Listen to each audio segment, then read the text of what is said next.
Bakteriyalar va viruslar atrofimizda. Ular bizning kundalik hayotimizning bir qismidir, ammo ba'zilari sizni kasal qilishi mumkin. Sizda oxirgi marta isitma yoki yoqimsiz yo'tal bo'lganini eslang. Kasal bo'lishingizning sababi ehtimol siz virus yoki bakteriyalar bilan kasallanganligingizdir. Kasal bo'lish haqiqatdan ham yaxshi emas.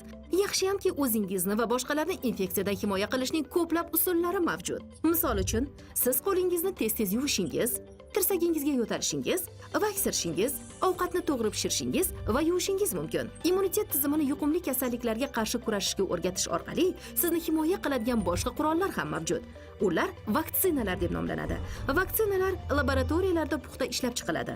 Ularning aksariyati virus yoki bakteriyalarning zararsiz versiyasini yoki qismini o'z ichiga oladi.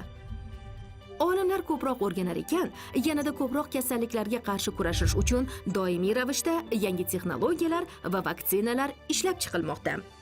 Odatda vaksinalar sizning qo'lingizga juda nozik igna orqali yuboriladi. Bu bir necha soniya davomida biroz og'riqli bo'lishi mumkin, lekin ko'pchilik buni sezmaydi. Keyinchalik vaksina kiritilgandan so'ng teringiz biroz qizarishi, qichishishi yoki shishishi mumkin. Vaksina tanangizga kirishi bilan immunitetingiz faollashadi va haqiqiy virus yoki bakteriya bilan bo'lgani kabi kurashishga tayyorlana boshlaydi. Immunitet tizimingiz mustahkamlanish bilan band bo'lsa, siz biroz charchoq yoki hatto isitmani his qilishingiz mumkin.